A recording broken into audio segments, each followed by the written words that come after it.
Hi, my naam is Abigail, baie welkom by Leer Ken God. In hierdie video gaan ons Levitikus 15 doen. Kom ons maak ons oop toe en ons vra vir die Here om vir ons die woord oop te maak. God ons Hemelse Vader, baie dankie vir nog 'n geleentheid om U beter te leer ken. Maak asseblief ons die woord oop sodat ons kan sien wat ons moet sien, hoor wat ons moet hoor en leer wat ons moet leer.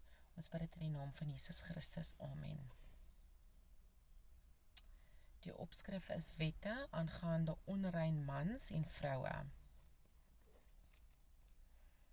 Verder het die Here met Moses en Aaron gespreek en gesê: Spreek met die kinders van Israel en sê vir hulle: As enige man 'n vloeiing uit sy vlees het, dan is die vog onrein. En dit sal sy onreinheid deur die vloeiing wees.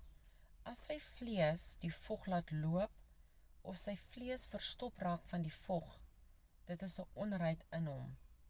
Elke bed waar hy op lê, wat die vloeiing het, sal onrein wees. En alles waar hy op sit, sal onrein wees. En elkeen wat in sy bed raak, moet sy klere was en 'n bad neem, en hy bly tot die aand toe onrein. En die een wat gaan sit op die voorwerp waarop hy gesit het, wat die vloeiing het, moet sy klere was en 'n bad neem, en hy bly tot die aand toe onrein. En die een wat aan die liggaam raak van hom wat die vloeiing het, moet sy klere was en 'n bad neem, en hy bly tot die aand toe onrein. En as hy wat die vloeiing het op 'n reine spuug, moet die een sy klere was en 'n bad neem, en hy bly tot die aand toe onrein. En elke saal waar hy op ry, wat die vloeiing het, sal onrein wees. En elkeen wat aan iets raak wat onrom is, sal onrein wees tot die aand toe. En die een wat dit dra, moet sy klere was en 'n bad neem, en hy bly tot die aand toe onrein. En elkeen aan wie hy raak wat die vloeiing het, sonder dat hy eers sy hande in die water afgespoel het, die een, ek gaan kyk my Bybel,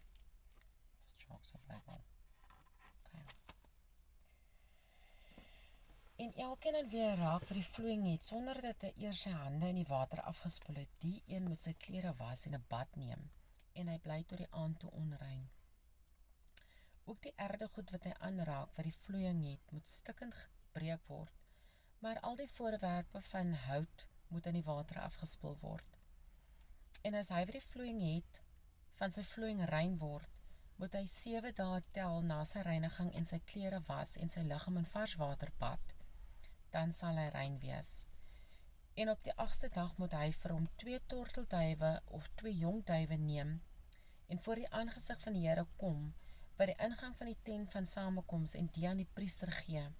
En die priester moet hulle berei, die een as sondoffer en die ander as brandoffer. So moet die priester dan vir hom vanweë sy vloeiing versoening doen voor die aangesig van die Here. En as daar 'n man 'n saadvloeiing, vers 16.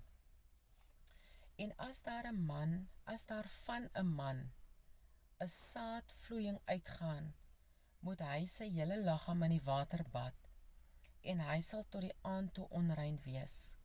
Ook elke kledingstuk en elke vel waar die saadvloeiing opkom, moet in die water gewas word, en dit bly tot die aand toe onrein. En wat die vrou aangaan, met wie 'n man vleeslike gemeenskap het, albei moet 'n bad neem, en sal tot die aand toe onrein wees. En as 'n vrou 'n vloeiing het, en die vloeiing in haar vlees bloed is, dan bly sy 7 dae lank in haar onreinheid, en elkeen wat aan haar raak, sal tot die aand toe onrein wees. En alles waar sy in haar onreinheid op lê, sal onrein wees, en alles waar sy op sit, sal onrein wees. En elkeen wat in haar bed raak, moet sy klere was en 'n bad neem, en hy bly tot die aand toe onrein. En elkeen wat raak aan enige voorwerp waarop sy sit, moet sy klere was en 'n bad neem, en hy bly tot die aand toe onrein. En as daar iets op die bed is, of op die voorwerp waarop sy sit, as hy dit aanraak, sal hy tot die aand toe onrein wees. En as 'n man met haar gemeenskap het, sodat haar onreinheid op hom kom, sal hy 7 dae lank onrein wees, en elke bed waar hy op lê sal onrein wees. En as 'n vrou lank 'n bloedvloeiing het buiten die tyd van haar onreinheid, of as sy vloei oor die tyd van haar onreinheid, moet sy gedurende al die dae van haar onreine vloeiing wees soos in die dae van haar maandelikse onreinheid. Sy is onrein. Elke bed waar sy gedurende al hierdie dae van haar vloeiing op lê, sal vir haar soos die bed van haar maandelikse onreinheid wees. En alles waar sy op sit sal net so onrein wees, soos iets wat deur haar maandelikse onreinheid verontreinig is. En elkeen wat aan hierdie dinge raak sal onrein wees. Die een moet sy klere was en 'n bad neem en bly tot die aand toe onrein. Maar as sy van haar vloeiing rein geword het, moet sy 7 dae tel en daarna sal sy rein wees.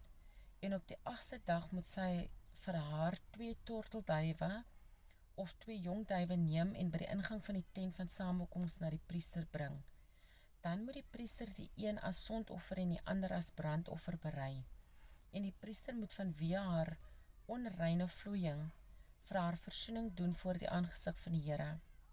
So moet julle dan die kinders van Israel van hulle onreinheid afsonder, dat hulle nie deur hulle onreinheid sterwe nie, deurdat hulle my tabernakel wat in hulle midde is verontreinig. Dit is die wet vir hom wat 'n vloeiing het en vir hom vanweë saadvloeiing uitgaan, sodat hy daardeur onrein word.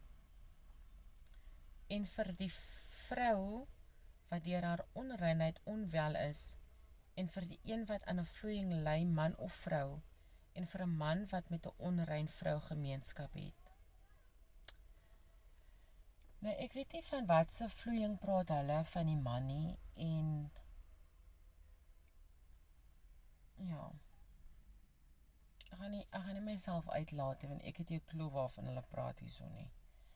En ek weet definitief nie of dit nog steeds geldig is vir vandag se mense nie. So I'm just gonna leave it here. As julle weet wat aangaan, comment, dat ons almal maar kan leer. Kyk, tot 'n volgende video. Daai was die einde van Levitikus 15.